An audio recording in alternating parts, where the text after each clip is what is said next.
Yes. Hi, this is Dr. K. Channakeshwalu, Professor, Department of Chemistry, Satyabama Institute of Science and Technology, deemed to be University, Chennai. Today, I am going to give a lecture on structural elucidation of organic compounds by spectroscopy, particularly by using nuclear magnetic resonance spectroscopy. Before going to give a lecture on this topic, I would like to convey my message, take home message, that is knowledge without dissemination, technology which is not useful for the society, both are rudely, if you want to say, both are useless. With this take home message, just we would like to give introduction to our topic. If you see carrot, tomato, brinjal, vegetables mostly and fruits, they will be exhibiting different colors, and if you want to understand the nature or if you want to understand the surroundings of our materials or anything which is present on the earth or the globe, we need an important tool that is called as spectroscopy. With the help of spectroscopy, we can understand the nature of the material. Let us see how we can understand why this carrot is in orange color. Similarly, you see the different colors of the carrot, and if you want to understand this nature, we should know what is spectroscopy.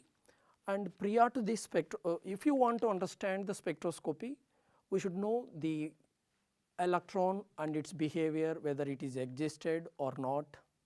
Those things we have to, particularly with the help of quantum chemistry, we will be understanding those things. With the help of electron and with the help of quantum chemistry and with the help of spectroscopy, we will be giving an explanation for the exhibition of different colors by these vegetables. See that tomato is exhibiting red color.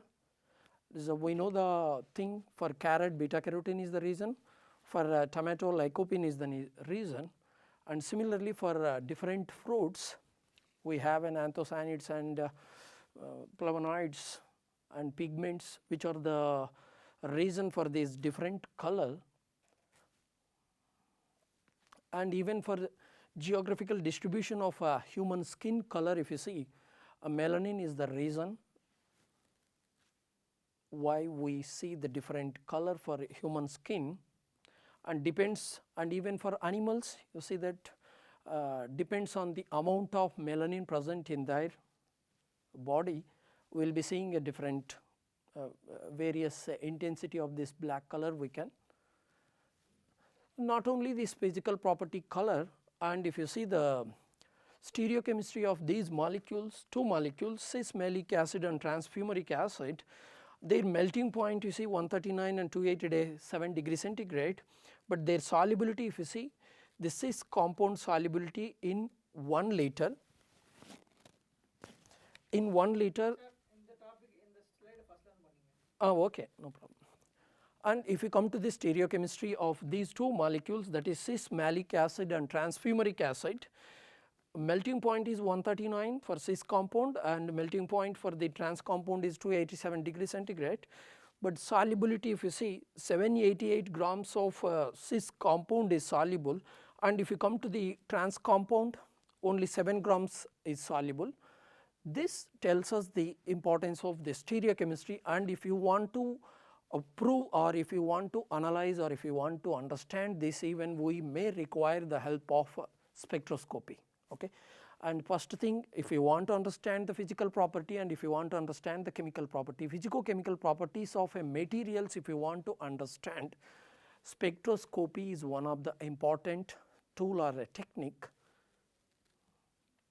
And if you come to the biological activity, even based on the stereochemistry, cis stilbene and trans stilbene and cis diethyl stilbestrol and trans diethyl stilbestrol, you see that this cis compound is not acting like a drug and trans compound is acting like a drug, that is biologically active, and cis stilbene and trans stilbene, and they will be showing different physical and chemical properties. And this cis trans isomerism, if you want to understand, we require the knowledge of spectroscopy. And if you come to our presentation, this is our overlay of our presentation, structural elucidation by NMR, and importance of structure and the representation of the organic molecules or chemical structures that we will be seeing with respect to stereochemistry and reactivity of organic molecules, electronic factors, stereochemistry or stereo factor, thermodynamic factor and kinetic factor, and knowledge on spectroscopy. If you have a good intuition or knowledge on spectroscopy, we will get we have a good grip on structural elucidation of organic compounds by spectroscopy, and problems on some numerical problems, structural elucidation of organic compounds by using UV, IR, NMR and mass spectrometry we will be saying. And let us come to the organic compounds. Mostly organic compounds will be having carbon, hydrogen, nitrogen, oxygen, sulfur and other atoms. And first we will be doing elemental analysis. That means most of the organic compounds will have the CHNOS. All these elements, if you want to chemically analyze, we have to go for elemental analysis. The use of this elemental analysis is, if you know the elemental analysis weight percentage, we can get an empirical formula. If you know the empirical formula, we can get the molecular formula, and this is the primary parameter which we need to know before going to structural elucidation of any organic or unknown organic compound. That is, we will be doing first elemental analysis, that means CHNOS percentage we will be, and second thing is functional group identification. Which functional group? We know the definition of functional group. Functional group is one which decides the physical and chemical properties of organic compound.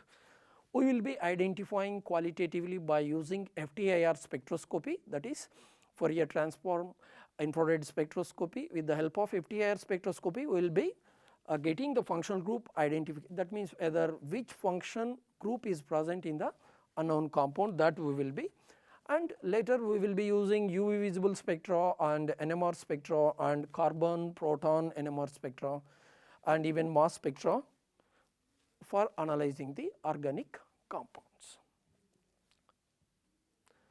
Importance of, let us come to our first thing, importance of structure and importance of the representation of the structure.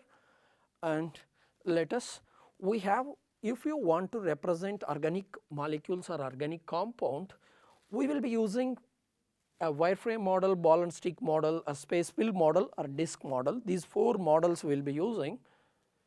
See that mostly we will be writing the structure in paper as a two-dimensionally. If you want to see them, or if you want to show the molecules, or if you want to represent the molecules, we will be using these models, ball and stick model. This is the ball and stick model. And if you come to the molecular orbital model, this is the molecular orbital model, and see that ball and stick, disk model and space fill model and wireframe model. We will be using these four models with the help of softwares. If you want to represent the organic compounds or molecules, mostly we will be using these four models. Let us representation of the molecules. We know well we have a different representations for organic molecules. Let us take first zigzag model, that means we will be using zigzag model, and we will be using wedge, and we will be using Fishers, we will be using Sahars, we will be using Newmans. Okay, these are the five important representations. With, if you know the knowledge, if you know these different representations, we can understand the physical and chemical properties. With the help of these representations, the properties, that is physical and chemical properties of the molecules, can be understood neatly. Let us see one by one this wedge representation, Fisher's representation, Newman's representation and Sahar's representation.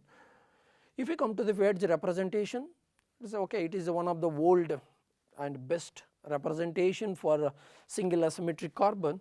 The carbon which is having 4 different substituents, we call it as an asymmetric carbon, and in this you see that this thicker line which is near to the observer and which is this broken line which is behind the observer or it is far away from observer. Now this substituent is near to me.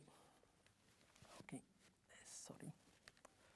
Yes. If we come to the wedge representation, wedge representation is the oldest and best representation for single asymmetric carbon.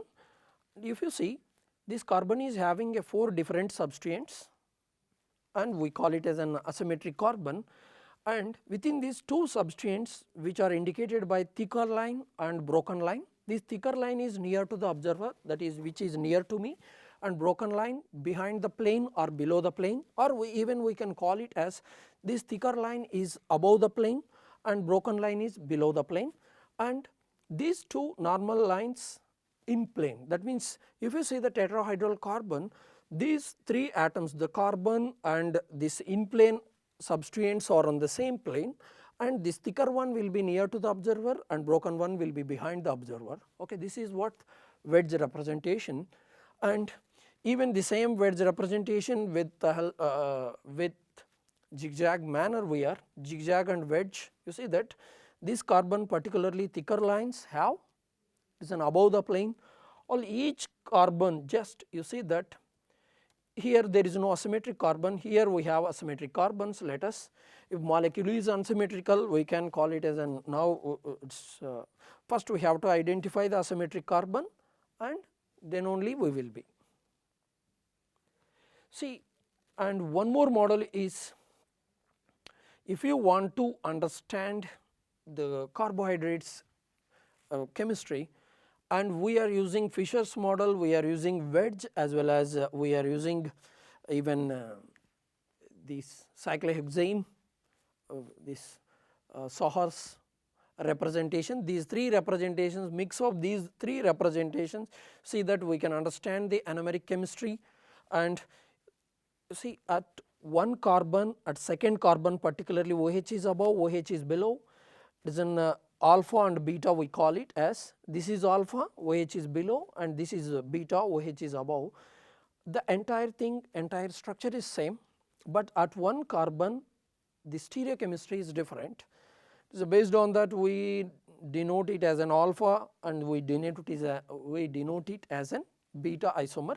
These alpha beta isomers or the anomers we call it, and interconversion of this alpha to beta we call it as anomerization.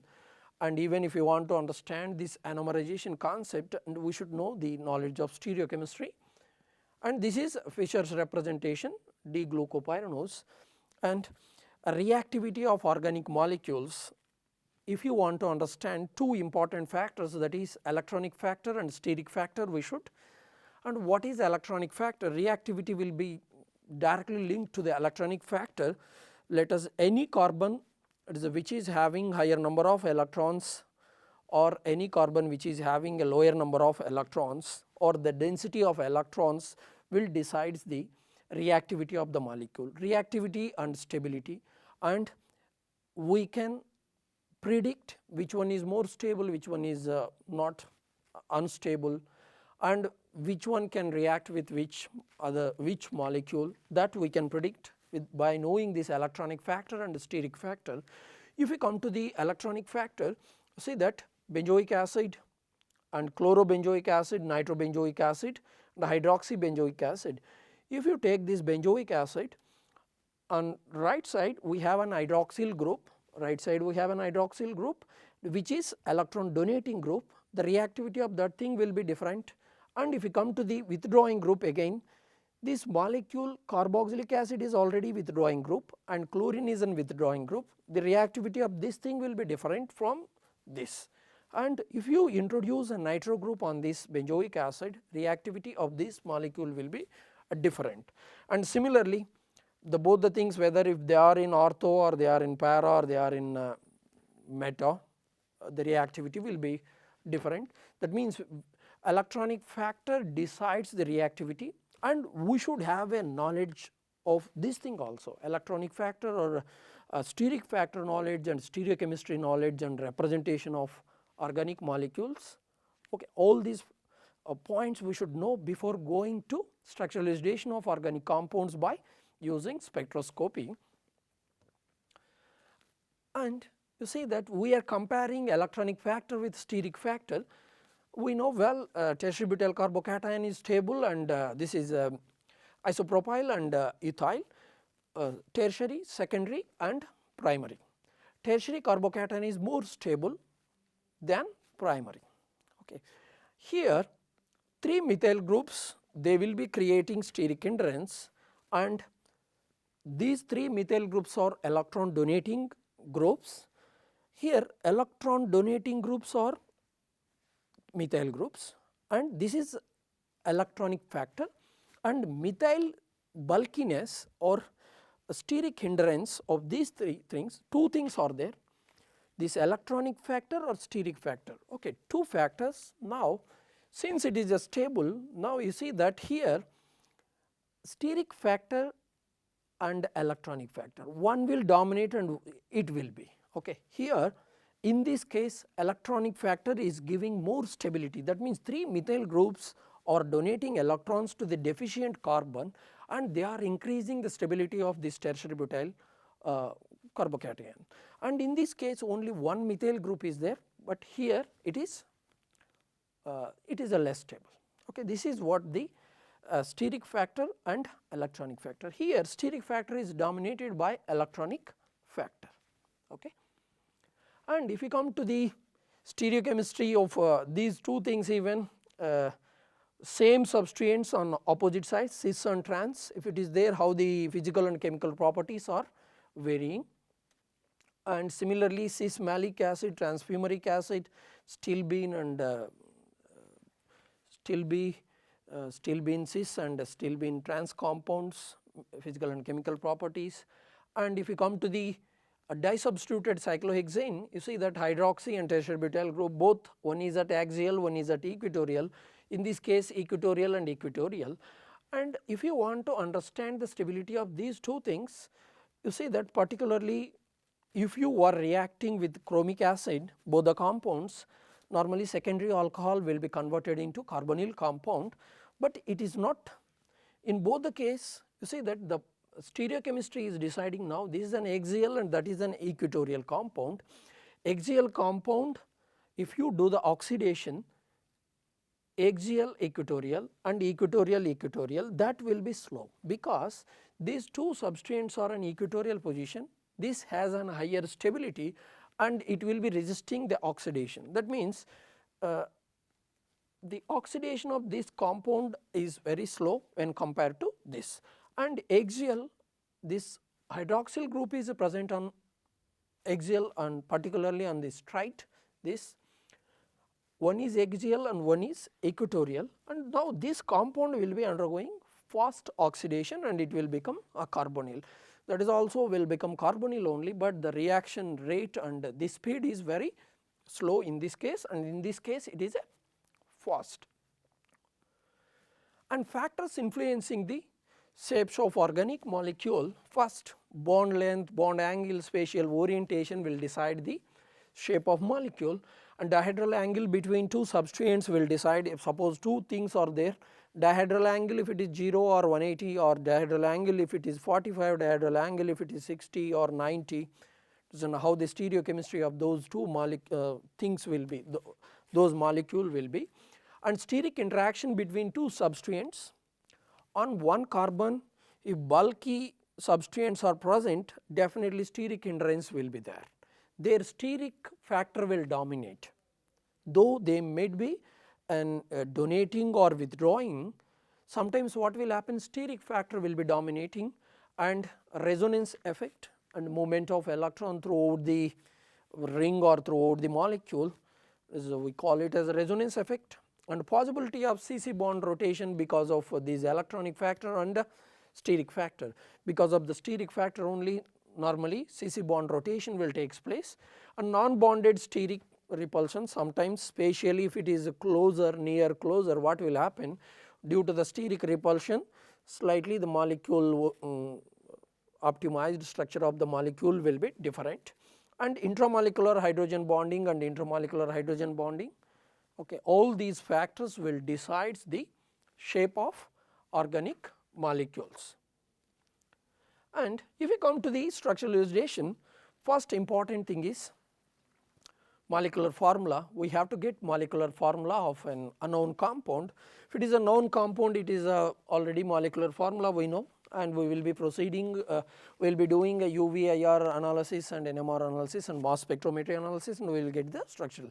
But if it is an unknown compound, what we have to first step is we will be going for elemental analysis, and we will be going for elemental analysis and we get the CHNOS percentage. Once if you know the percentage, we will be calculating empirical formula. If you know the empirical formula and from the mass spectrometry if you get the molecular weight, and we can calculate the molecular formula. That is the first step, we will be getting the molecular formula. And second step is presence of functional groups. With the help of FTIR spectroscopy we will be analyzing the functional groups, whether what functional group it is, whether alcohol or alkyl halide or aldehyde or ketone or carboxylic acid or acyl halide or acid halides or acidic anhydrides, amides, nitriles and nitro group, what functional group is there in the molecule we will be analyzing. With the help of FTIR spectroscopy we will be doing this. And simple thing is whether the molecule is having aliphatic things or aromatic things. We can physically even by simply by flame test we can confirm whether the molecule has aliphatic thing or aromatic thing. Saturation or unsaturation, yes we can, even this is also simple chemical test, and we will be synthesizing and we will be giving the synthesized product for the confirmation. Again we will be doing IR, UV, mass and all other things, and we will be finally we will elucidating the structure. Okay, these are the 4-5 important steps in structural elucidation. Let us come to the for evaluation of or for determination of cholesterol or structural determination of cholesterol. Structural determination of cholesterol it took around 35 to 40 years. See how complex it is. We know chrysin ring how complex it is, and if you want to confirm the structure of cholesterol it took years. Now we have an instrumental techniques, spectroscopic techniques, and with the help of now with these instrumental techniques within half day or 1 day we can confirm the structure of even cholesterol. That is not a big task now. And one more thing, chemically if you want to see, if suppose FTIR is not there, chemically if you want to confirm hydroxide is there, you see that we will be reacting the skeleton with acetic anhydride based on the acetylations or based on the number of equivalents of acetic anhydride consumed in this reaction, we will be estimating the presence of number of hydroxyl groups. Since it consumes 5 acetyl groups, we will be confirming that 5 equivalents of acetic anhydride was consumed, and we will be confirming that the presence of 5 hydroxyl groups. And similarly see that we will be converting carbonyl to carboxylic acid by treating it with HCN, and again by this the same carbonyl compound if you oxidize it you will be getting the carboxylic acid, and again if you hydrolyze that with the extension of 1 carbon you will be, that means we will be, if you want to decrease the carbon number or if you want to increase the carbon number we will be, okay, this is these are the steps what we will be following in synthesis. And one more thing, not only CC bond formation, this structural elucidation knowledge if you have, we can propose the degradation mechanism or degradation pathway, like, and see if you know, if you have a knowledge on all these parameters up to now whatever we have discussed, and we can propose even degradation mechanism also, both the things, bond formation and bond breakage, both the things. If you have a knowledge on these topics, we can propose a degradation pathway and reliable degradation pathway with the help of all these techniques: visible FTIR, GCMS, LCMS, NMR, and total organic carbon and elemental analysis, and chemical oxygen demand COD. Okay. Let us see the simple. It is a bond. Bond is a representation of two electrons. This bond is simply we are writing with an hyphen, but it is a representation of two electrons. This bond breaking and bond making, that is bond formation and bond breaking, both the things are related to our structural elucidation and degradation. Structural elucidation related to bond formation, degradation is bond breaking. Bond breaking will be happening in two ways: homolytic, heterolytic cleavage. Homolytic means you will be getting free radical, heterolytic means you will be getting carbocations and carbon ions. In few cases carbenes, nitrines, and benzenes. Okay, these are the intermediates what we get, and if we have a knowledge on reactive intermediates, we can propose or we can write a good degradation mechanism or reliable degradation mechanism with the help of all our instrumental techniques. And the first one is structural elucidation. As we have discussed in earlier, we should first find out the molecular formula and functional group identification and do the spectral analysis, and you elucidate the structure. And what is a bond? As we have, bond is a representation of two electrons, and instead of writing two electrons always we write a simple line. And why this bond will form? We know well, in order to get the stability, bond formation will take place. And electron density, how it will be? You see that methane, ethane, and methanol, see that for looking this methyl fragment is same, but we are changing the hydrogen, methyl, and OH electron density on the molecule. If you are varying the electron density, reactivity and all other things will be varied, and physical and chemical properties will be varied for this. And resonance, as we have, even double bond, if it is, all the 6 electrons are related to all the 6 carbons, and there is no any confirmation that these 2 electrons are related to 2 carbons, and this is what a delocalization of 5 electrons we call it, and we know well. And even you see that vitamin A, it is a dimer of beta carotene. Beta carotene is a dimer of 2 vitamin A's. If you take the beta carotene and if you break it exactly at this, you will get the vitamin A. And retinol, it is retinol and retinal. Okay, aldehyde will be converted to alcohol in presence of light. That is the vision of chemistry, and even with the help of this thing, with the vision of chemistry can be understand with the help of spectroscopy. Okay, and even if you want to understand the supramolecules beyond the molecule, supramolecular chemistry, if you want to study, and spectroscopy is useful. You say that all heteroatoms, red color heteroatoms, electron density, how it will be, and cavity. And HNMR and CNMR applications where we are using mostly, you see that these are the industries where we can apply this NMR knowledge, HNMR and CNMR knowledge. With the help of NMR, structural elucidation of organic molecules and identification of unknown compounds can be, and dynamic isomerism, that means molecule will, with reference to temperature, molecule will be changing its form from one form to another form. That dynamic isomerism can be analyzed by NMR. This is the only unique technique. What the information, whatever we are getting from this dynamic chemistry, okay.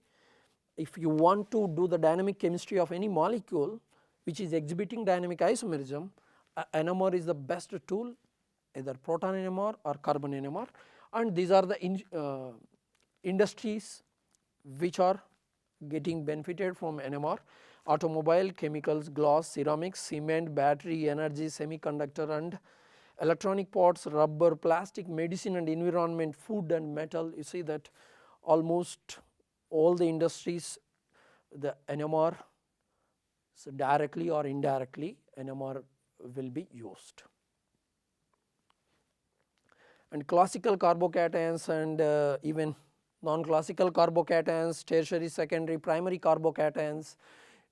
These are the reactive intermediates. If you want to show the evidence, so we will be recording the NMR and we will be proving. And non-classical carbocation, similarly triphenyl carbocation, and the reactivity or stability of the molecule will be decided by these things, that is bond polarization, electron displacement or electron redistribution.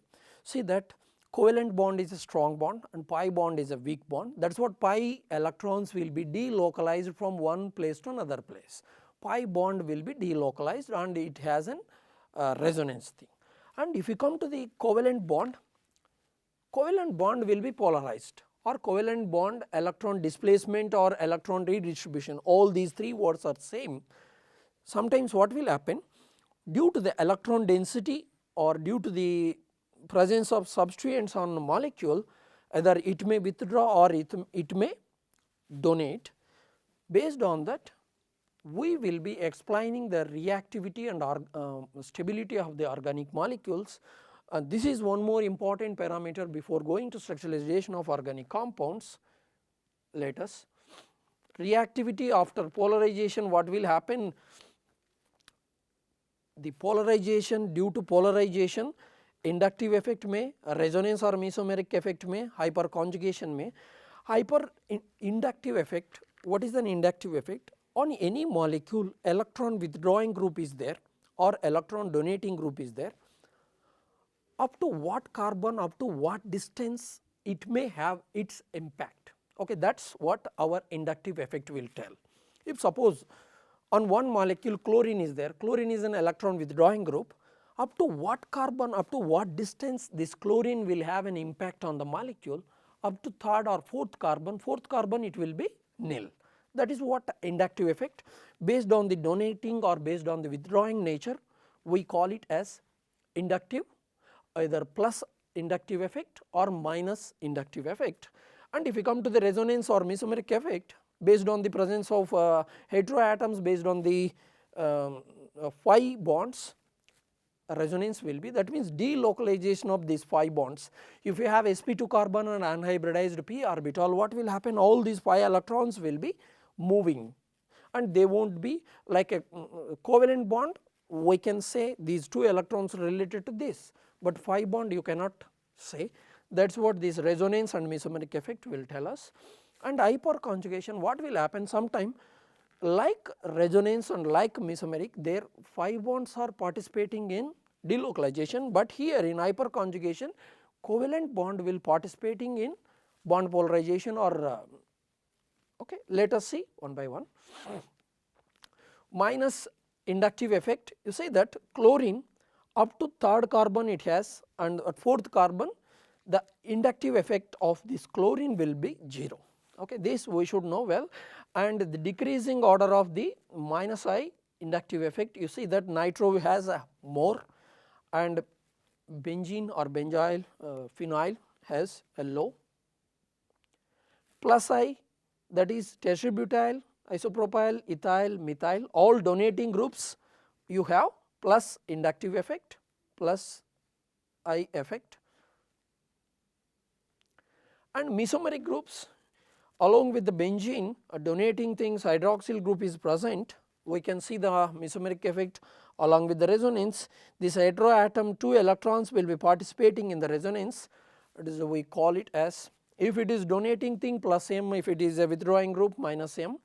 Okay, all these are minus M groups. Okay, these are withdrawing groups. If withdrawing groups are present on the benzene along with the resonance, say that this nitro group will be involved in the resonance. Okay, this is minus.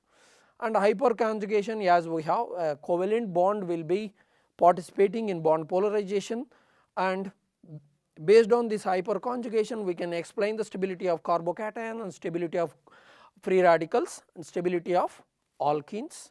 Let us come to the